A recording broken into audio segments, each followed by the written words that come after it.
Hi, everybody. Once again, we are with Hightower Westchester. I'm Bob Marone for Westchester Talk Radio. We're produced today by Shark Creative, and we're going to get right down to business. And we're going to be talking about real estate. With me today are Richard Flahav. He's a private wealth advisor and director of research and planning with Hightower Westchester. And our special guest today, Robert Withers. He's a principal and founder of M1 Capital Corp. Now, we're fortunate to have both of them. Since we already know Richard and Hightower well, let me give you a quick background on Robert. Robert is the founder and principal at M1 Capital Corp, a firm that provides commercial real estate financing solutions. They work with clients in New York City, Westchester, Dutchess, Bronx, Rockland, and at times Fairfield County to create a transfer of any loans in an easy and efficient way. Mr. Withers is well-respected CRE financial specialist with a 30-year track record of providing creative solutions of commercial real estate, or rather for commercial real estate industry clients. He has successfully helped clients navigate previous financial crises, the savings and loan debacle, certainly, 9/11, and the Great Recession, and is a tireless advocate for his clients' lending needs. Withers also authors a popular blog, The Equity Strategist, on the M1 Capital Corp website. Now that we know who everyone is, let's dive right into it. Obviously, a main topic of discussion over the last year and a half, and particularly in the New York metro area, has been commercial real estate. We will start with you, Richard. How has it been at Hightower and talking to clients through this interesting time? Richard. Yeah, excellent. And thanks, Bob and Robert. Great to have you on. I think, the last 18 months have been obviously very interesting, particularly in our two industries. And we've gotten plenty of questions, not just, really with clients, but, just at cocktail hours and seeing people, what's going on in real estate. You're seeing home values are spiking like crazy. Rates are low. People are working from home. They're moving out of the city. Are they moving back? What's going on? So I figured, why not, bring in, kind of a local professional and someone that might know a little bit more and a little more dangerous when it comes to this particular subject. And that's why I wanted to bring on Robert. We belong to a local networking group together, and I've heard him speak at numerous events. And, with that, I'll kind of throw it back to you and Robert. Robert, so talk to us about M1 Capital and your business, please. First of all, thank you, Bob and Richard, for having me here today. Bob, you almost made me blush at that introduction. It was wonderful. Thank you. Well, I got the check. I appreciate it. I appreciate it very much. Our company arranges real estate finance, commercial real estate financing across each of the most popular asset classes when it comes to commercial real estate. What I mean by that is industrial, mixed use, multifamily. We do some single purpose owner occupied real estate financing. And we act on behalf of our clients. Our clients, we represent the client. And what we normally do is we take their request and we put it out to 2 or 3 targeted lenders, and we shop those lenders and negotiate terms for those with those lenders, in our clients' best interests. So we have no connection with the lender other than knowing who to go to for those types of deals. Can you tell us about some of the trends you are seeing in your space and how has it changed over, let's say, the last 18 months? Good question. So, Bob, we saw an unusual spike in SBA financing and bridge financing. I think probably the 4 or 5 main types of financing that we center ourselves on are conventional, which is normal permanent financing, SBA financing, which is for owner-occupied commercial real estate, bridge loan financing, which is temporary loans that are put on for the purposes of acquiring it quickly and to stabilize commercial real estate. Hard money loans, where there's, which we would refer to as bridge loan financing, also in construction financing. That would be ground up construction financing. We saw spikes in the SBA financing and then the bridge loan financing.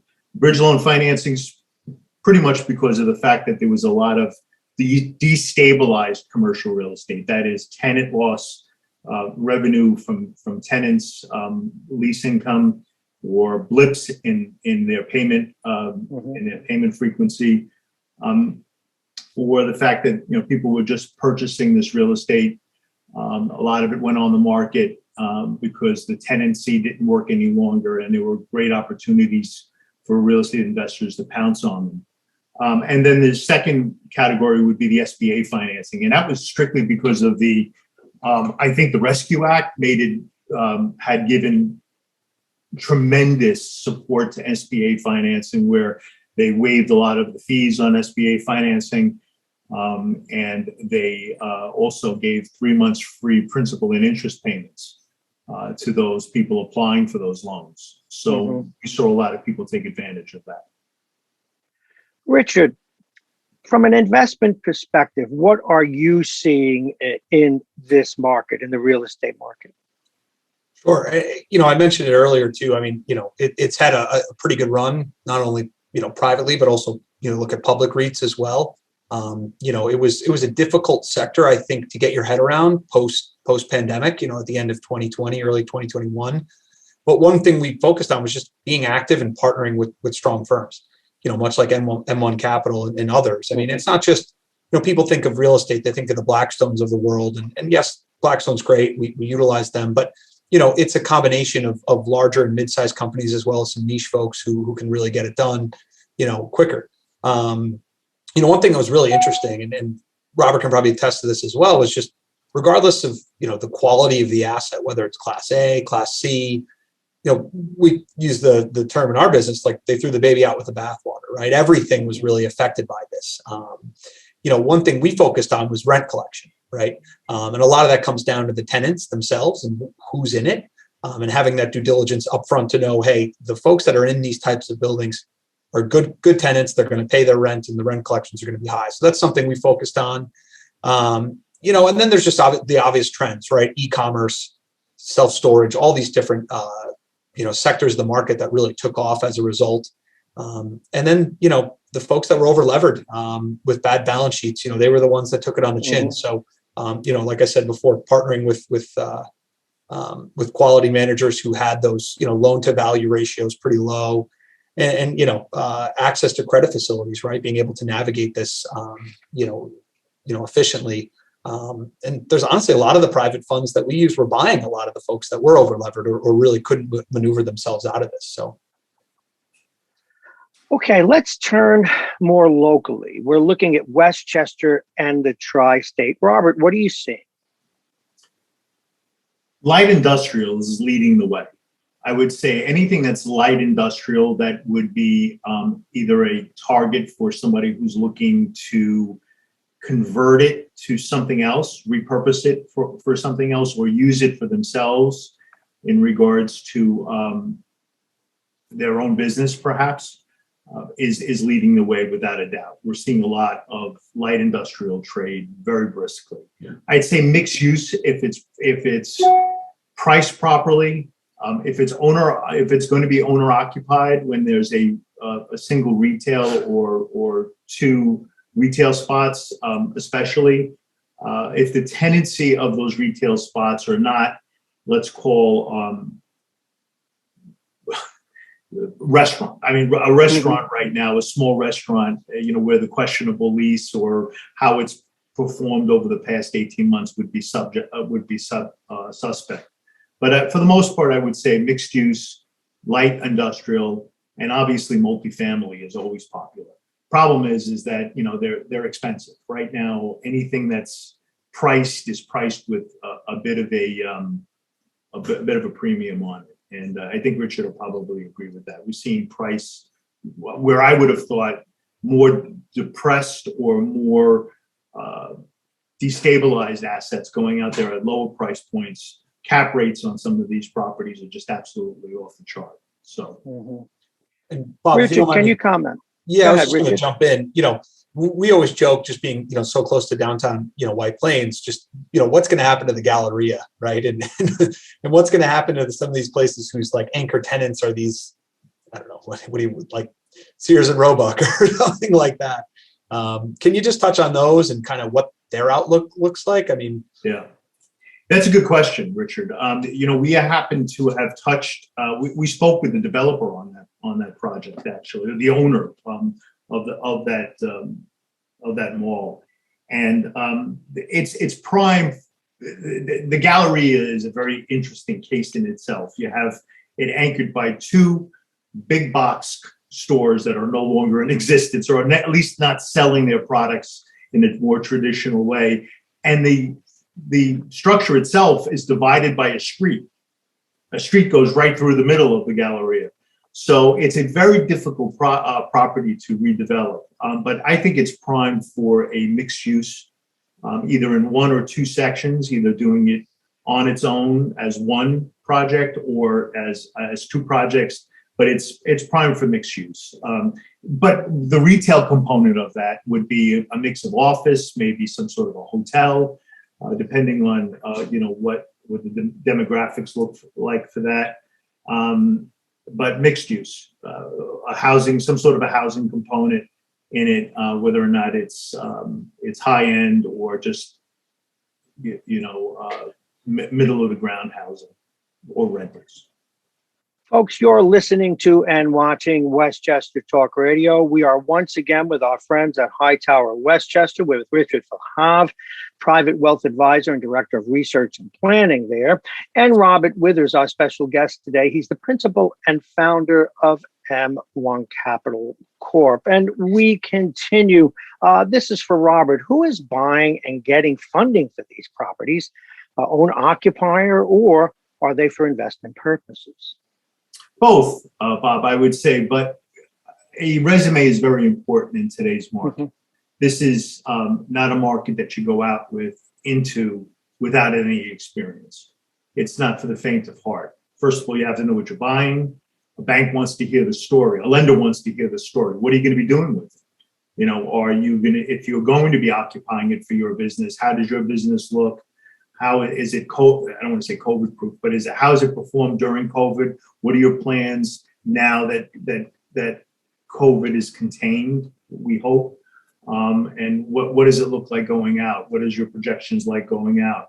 On the investment side, what is the tenancy going to look like? What are your leases going to look like? Who is going to be occupying the property? I mentioned restaurants, not to pick on them, but it's a very difficult asset class right now to underwrite, and it has a lot to do with what we have to look forward to in going forward. If you notice, every restaurant has some sort of an outside facility or pavilion being built around it right now, and I think we can expect that for a while going forward. Robert, how does the rental market look, and how does it impact your business? I see your expression. Yeah, Bob, people are always going to need a roof over their head. The rental market is solid in Westchester County and its surrounding areas. I mean, it's always been, and it always will be, at every different tranche, at low income, mid income, and luxury. You're always going to see look at New Rochelle alone. Mm-hmm. New Rochelle, I think, is putting 7,000 new units into play over the next 3 to 5 years. Big money is chasing these markets. They know what they're doing. So I'm very bullish on multifamily and the rental market. I'd like to see more condo projects. I think home ownership is very important. I think, Richard, you and I have had that discussion offline about it. We've talked about how important home ownership is. But right now, we don't see a lot of condo projects coming out of the ground locally, at least. No, not at all. And yes, Richard, so many folks continue to work from home, as a matter of fact. Can you both give me your thoughts on that and how it has impacted the commercial real estate market and how it is likely to continue or not? Richard. Yeah.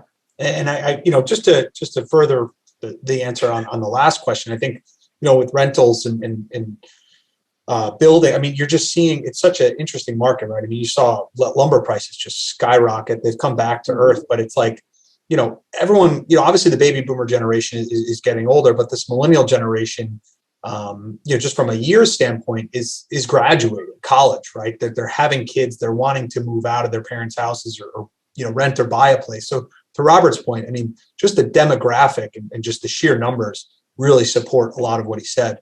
The working from home piece is I mean, it just seems like you can't stop talking about it. I myself am not great at working from home because I start watering the lawn. I'm mowing the lawn. I'm on conference calls with dirt on my face. It's just, I get too distracted. But, it's an interesting piece because, one of the other Hightower teams in the Midwest, I was on a call with them and they were saying they edited they were looking to hire an associate. And when they adjusted the offering to show hybrid work, meaning partly in the office, partly from home, the number of applicants skyrocketed.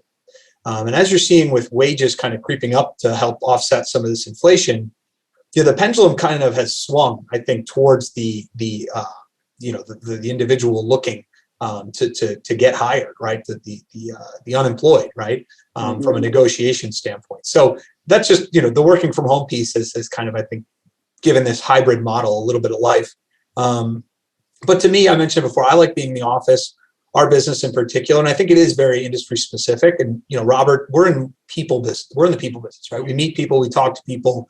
That interpersonal connection is really important. And the collaboration. I mean, we were just on with Peter before. He's in the office right next to me. If I have a question or we need to talk about something, I don't need to pick up the phone and, hey, are you free now? I walk right over. We have a quick conversation. I don't think that's ever really going to die. I think this hybrid thing will exist, but people are slowly starting to go back. You see the metrics.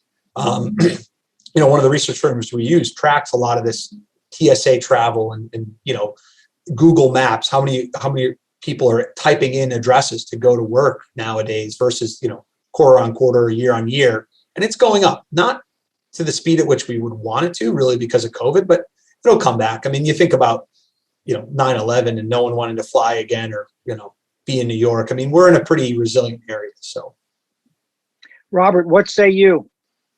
Well, if you haven't already figured out, I am working from home today. I mean, I've done my best to mask it, Bob. I am working from home today. I have to tell you, I enjoy the hybrid model. I too, like Richard, like to collaborate with my associates, even people outside my company who are in my office complex. I'm in White Plains at one of the A-class office buildings in White Plains. Our office is located there. So I go in, I try to go in at least once or twice a week.